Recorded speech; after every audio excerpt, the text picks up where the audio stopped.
Hi everyone, this is Gaurav. Hope you guys are doing well. So in the lecture series of biomedical instrumentation, I am taking another topic from unit 3, that is basically the organization of brain. And in this particular topic, I will be explaining you about the structure of brain, whereby in the forebrain, which consists of cerebellum, hypothalamus and thalamus, midbrain, which consists of tectum and tegmentum, and hindbrain, which basically relates with cerebellum, medulla oblongata and pons. Okay, and in the last I will be providing a exercise for you all, which consists of 3 to 4 questions, and you have to comment on those questions in the comment box. Guys, do subscribe the channel and press the bell icon for the notifications of videos relating to biomedical instrumentation, power theft and current technological advancements. So let's start with this presentation. So actually brain के बारे में थोड़ा सा जानते हैं हम लोग. देखिए कि ब्रेन जो है एक कॉम्प्लेक्स ऑर्गन है ह्यूमन बॉडी का. कॉम्प्लेक्स ऑर्गन इसलिए है क्योंकि जो ब्रेन होता है इसके अंदर, मैंने आपको पहले ही बताया, 85 बिलियन नर्व्स होंगी. 85 बिलियन नर्व्स से ज़्यादा भी हो सकती हैं, अराउंड 100 बिलियन नर्व्स भी हो सकती हैं. और ये जो नर्व्स हैं ये आपस में कम्युनिकेट करती हैं with trillions of connections, and these connections are basically known as synapses. okay, neural communication के दौरान मैंने आपको ये सारी चीज़ें बताई थी, इसीलिए मैं आपसे बता रहा हूँ कि ब्रेन ह्यूमन बॉडी का सबसे कॉम्प्लेक्स ऑर्गन है. ठीक है. दूसरा इंपॉर्टेंट पॉइंट, अगर ब्रेन से देखा जाए तो जो ब्रेन होता है इसमें कुछ स्पेशलाइज्ड एरियाज होते हैं. ठीक है, जो कि आपस में काम करते हैं, जिसमें से अगर आप देखोगे तो सेरिबरम है, सेरिबेलम है, ब्रेन स्टेम है. ठीक है. जो ब्रेन सेल्स होती हैं उनकी जो आउटर मोस्ट लेयर होती है उसको बोलते हैं कॉर्टेक्स. कभी आपसे पूछा जाए कॉर्टेक्स क्या है तो याद रखिएगा, cortex is the outer most layer of brain cells. तो सबसे पहले हम लोग स्टार्ट करते हैं सेरिबरम से. ठीक है, सेरिबरम के बारे में जानते हैं. देखिए अब आपके सामने सेरिबरम का स्ट्रक्चर है. तो सेरिबरम अगर बेसिकली पूछा जाए आपसे क्या होता है, तो आप देखिए सबसे पहली चीज़ कि सेरिबरम में 2 हेमिस्फीयर्स हैं. इस पर्टिकुलर फिगर में आप देखिए 2 hemisphere, right and left. Okay, और 4 सेक्शंस हैं, जिसमें अगर आप अपना फेस देखोगे तो आपको दिखेगा फ्रंटल लोब. ठीक, फ्रंटल लोब के जस्ट पीछे देखेंगे तो पैरिएटल लोब, फिर ओसिपिटल लोब बैक साइड में, और अगर साइड व्यूज़ में देखेंगे तो आपको मिलेगा टेम्पोरल लोब. ये जितने भी सेक्शंस हैं इनकी अलग अलग फंक्शनिंग है. एक क्वेश्चन और बनता है कभी कभी कि ये जो लेफ्ट हेमिस्फीयर है और राइट हेमिस्फीयर है, ये इनका जो बीच का ज्वाइंट है, क्या इस पर्टिकुलर ज्वाइंट को किसी पर्टिकुलर फ्लूइड से जोड़ा गया या किसी भी कोई पर्टिकुलर फाइबर कनेक्शन है. तो ये क्वेश्चन ये भी बनता है. ठीक, सेरिबरम की क्या फंक्शनिंग है, किस तरीके से ये बेसिकली वर्क करता है, आइए अगली स्लाइड में देखते हैं.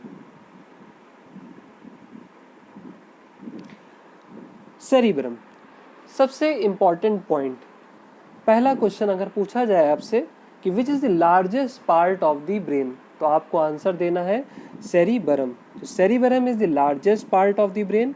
दूसरा क्वेश्चन ये बनता है कि जो ब्रेन के दोनों हेमिस्फीयर हैं, सेरिबरम के जो दोनों हेमिस्फीयर हैं, ठीक है, वो किस पर्टिकुलर फाइबर से कनेक्टेड होते हैं, तो उसको बोला जाता है कॉर्पस कैलोसम. ठीक है, याद रखिएगा इस वर्डिंग को, कॉर्पस कैलोसम. ठीक है, जो यहाँ पे देखिए लेफ्ट हेमिस्फीयर और राइट हेमिस्फीयर का कंसेप्ट है, तो वहाँ पे हम लोगों ने देखा कि दोनों राइट और लेफ्ट को जो पर्टिकुलर फाइबर जोड़ता है दैट इज़ कॉर्पस कैलोसम. उसके बाद 4 सेक्शंस होते हैं ब्रेन के, जिनके बारे में मैंने अभी आपको बताया, frontal lobe, parietal lobe, occipital lobe and temporal lobe. तो ये 4 सेक्शन है और इन चारों सेक्शन की अलग अलग फंक्शनिंग है. जैसे फ्रंटल लोब के बारे में देखा जाए तो ये parts of speech, planning, reasoning, problem solving and movement के बारे में बात करता है. इसी तरीके से पैरिएटल लोब में अगर देखा जाए तो ये हेल्प करता है मूवमेंट में, परसेप्शन मेकिंग में, ठीक है, और किस तरीके का ओरिएंटेशन है उसको समझने में। ओसिपिटल लोब को अगर देखा जाए तो विजुअल प्रोसेसिंग जो हो रही है वो ओसिपिटल लोब से के कारण होती है। टेम्पोरल लोब में देखा जाए तो ये परसेप्शन से रिलेट करता है, recognition of memory, auditory stimuli को समझता है, स्पीच को समझता है। तो ये बेसिक फंक्शंस हैं सेरिबेरम को। मोर डिटेल और ब्रीफ में अगर देखा जाए तो सेरिबेरम के फंक्शंस क्या हैं? Thinking, intelligence, consciousness and memory, और interpretation of touch, hearing and vision. किस तरीके का टच है, किस तरीके की हियरिंग है, विज़न, इसकी इंटेंसिटी, इन सारी चीज़ों को बेसिकली सेरिबेरम के अंतर्गत, उसकी फंक्शनिंग के अंतर्गत रखा गया है, ठीक है। अगला देखते हैं सेरिबेलम, ठीक है। सेरिबेलम में देखिए क्या है, यहाँ पे भी क्या है, दो हेमिस्फीयर है, राइट और लेफ्ट, ठीक। अब सेरिबेलम क्या होता है? Cerebellum is the second largest part of the brain, okay. Cerebellum is the second largest part of the brain and it is located in the posterior portion of medulla and pons. If someone asks you which part of the brain is placed between the medulla and pons, or you can say posterior portion of medulla and pons, so it is cerebellum. The cerebellum and cerebellum are separated by tentorium, cerebrum and transverse fissure, okay. So this is also a very important point.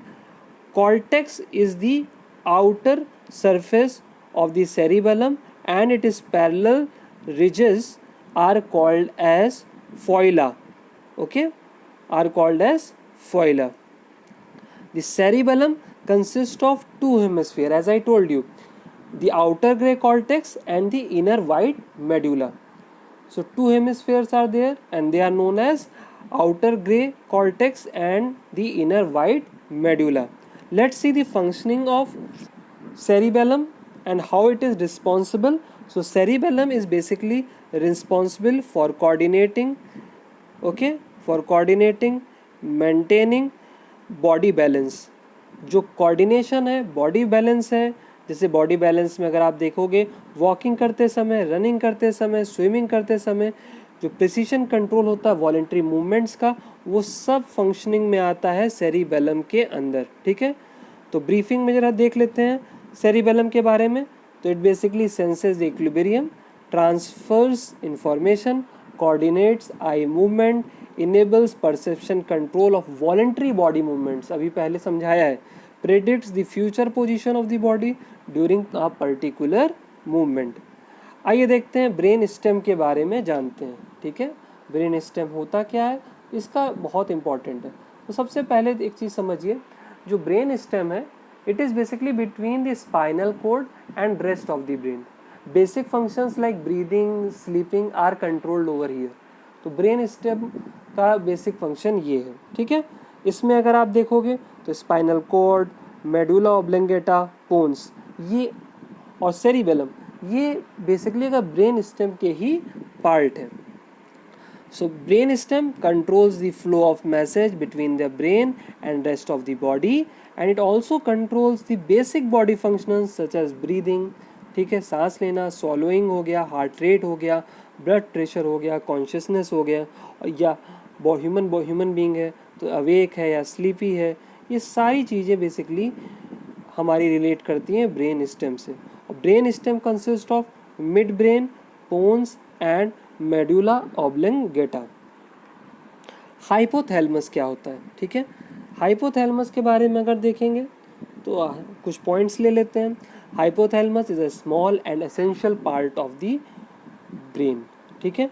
Functioning में अगर देखा जाए तो impulses को receive करता है, body के temperature को रेगुलेट करता है, मूड और जो इमोशंस हैं उनको कंट्रोल करता है, सेंस ऑफ टेस्ट और स्मेल का आइडिया प्रोवाइड करता है, बॉडी के एसेंशियल हार्मोन्स जो हैं वो बेसिकली हमारे यहाँ पे सिंथेसाइज होते हैं। जैसे कि ये देख रहे होंगे आप, पिट्यूटरी ग्लैंड है तो ग्लैंड है तो हार्मोन प्रोड्यूस करेगी ही, उसके बाद ऑटोनोमस नर्वस सिस्टम से जो मैसेज आते हैं उनमें कोऑर्डिनेशन प्रोवाइड करना, भूख लगना हो गया हमारा, ठीक है, हार्ट बीट्स हो गई, ब्लड प्रेशर हो गया। तो इन सारी चीज़ों को बेसिकली अगर देखा जाए कंट्रोल करने वाला जो मैकेनिज्म है, फंक्शनिंग है, वो हाइपोथैलेमस के अंतर्गत आती है, ठीक है।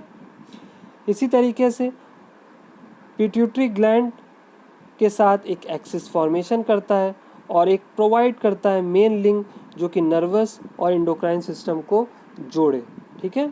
थैलमस को देखा जाए तो थैलमस के लिए बहुत इंपॉर्टेंट है, जो फंक्शनिंग है थैलमस की वो रिले मोटरिंग और सेंसरी सिग्नल्स को जो सेरिब्रल कॉर्टेक्स होता है वहाँ प्रोवाइड करती है, ठीक है। And it is a small structure with in the brain located just above the brain stem between the cerebral cortex and the mid brain, ठीक है। तो यहाँ पे आप थैलमस को देख सकते हैं, ब्रेन स्टेम के सबसे ऊपर वाले पार्ट में थैलमस हमारा है। पोन्स के बारे में जाने तो मेड्यूला ऑब्लिंगेटा, ठीक है, तो उस और जो ब्रेन स्टेम है वहाँ पे एक छोटा सा पोर्शन होता है, स्ट्रक्चर होता है जिसको कहते हैं पोन्स, ठीक। और यहाँ का इस पर्टिकुलर फिगर में तो मेंशन नहीं किया है मैंने, बट पोन्स एक छोटा सा स्ट्रक्चर होता है और upper part of the brain stem रहता है, ठीक है। It is involve in controlling of breathing, communication between different parts of the brain, ठीक है, और sensation and hearing, taste and balance. More और लेस कुछ पार्ट्स ऑफ द ब्रेन में आपको ऐसा लगेगा कि इनकी फंक्शनिंग बाकी पार्ट से सेम है। तो एक्चुअली जब न्यूरोनल कम्युनिकेशन हो रहा है, सिग्नल का ट्रांसफ़र हो रहा है, तो ब्रेन के अलग अलग सेक्शंस के बीच में एक कोऑर्डिनेशन होता है। इसलिए कुछ फंक्शनिंग्स आपको ऐसा लग रहा होगा कि ब्रेन में सेरिबरम, सेरिबेलम, पोन्स, मेडुला ऑब्लिंगेटा, इनमें कुछ ना कुछ क्या हो रहा है, रिलेट कर रहे हैं एक दूसरे से, ठीक। आइए, ये 4 इंपॉर्टेंट क्वेश्चंस हैं, इनको आपको कमेंट बॉक्स में इनका आंसर देना है। सबसे पहला क्वेश्चन क्या है कि टेक्टम और टेगमेंटम, प्रोनाउंसिएशन देख लीजिएगा इसका, ठीक है, ये किस पार्ट से एसोसिएट करते हैं ब्रेन के और क्या फंक्शनिंग है इनकी, ठीक। दूसरी चीज़, जो ब्रेन है वो स्कल के अंदर इनक्लोज्ड है, ठीक है, और एक प्रकार का फ्लूइड उसमें भरा हुआ है, वो फ्लूइड है क्या। तीसरा इंपॉर्टेंट क्वेश्चन क्या है कि पीनियल ग्लैंड की क्या मिस्ट्री है और अभी भी पीनियल ग्लैंड के ऊपर रिसर्च क्यों हो रही है। कुछ लोग का मानना है कि जो ये पीनियल ग्लैंड है ये थर्ड आई है, मिस्टिक्स जो हैं वो मानते हैं ये थर्ड आई है, इसका मतलब इसका कुछ स्पिरिचुअल इंक्लिनेशन भी है। कुछ लोगों का मानना है, कुछ रिसर्चर्स का मानना है कि मेलाटोनिन जो स्लीपिंग मोड में डेवलप होता है वो पीनियल ग्लैंड से होता है। तो आपको बताना है एक्चुअली क्या मिस्ट्री है, फंक्शनिंग क्या है पीनियल ग्लैंड की। फोर्थ इंपॉर्टेंट क्वेश्चन ये है कि जो जैसे जैसे इंसान की एज 20-25 और वो ओल्डर होता जाता है तो क्या ब्रेन का साइज घटता जाता है, क्या इंसान की cognitive skill, reasoning skills reduce होती जाती हैं। तो अगर ऐसा होता है तो इसके बारे में भी आप कमेंट बॉक्स में बताइए, ठीक। दूसरा इंपॉर्टेंट पॉइंट, अगर आपसे कोई पूछे ब्रेन का वेट कितना होता है, तो ब्रेन का वेट अगर देखा जाए तो 1.5 kg से 2 kg के आसपास ब्रेन का वेट होता है, ठीक है। तो आशा करता हूँ कि ये पर्टिकुलर वीडियो आपको समझ में आया होगा। कुछ इंपॉर्टेंट पॉइंट्स ऐसे होंगे जो मैंने इस पर्टिकुलर वीडियो में नहीं कवर किए हैं। अगर आपको कुछ पॉइंट्स ऐसे याद हैं या आप रिकॉल कर रहे हो तो कमेंट बॉक्स में शेयर करना मत भूलना, और प्लीज़ सब्सक्राइब करिए चैनल, बेल आइकन को प्रेस करिए। जो भी नोटिफिकेशंस आपको मिलेंगे अभी आने वाले लेक्चर्स के वो प्रॉपरली एनालाइज्ड होंगे, एक्सरसाइजेज रहेंगी, और लास्ट में अगर मुझे टाइम मिलेगा तो मैं आपको क्वेश्चन बैंक भी प्रोवाइड करा दूंगा इन सब टॉपिक्स के ऊपर। So thanks for watching. Have a good day.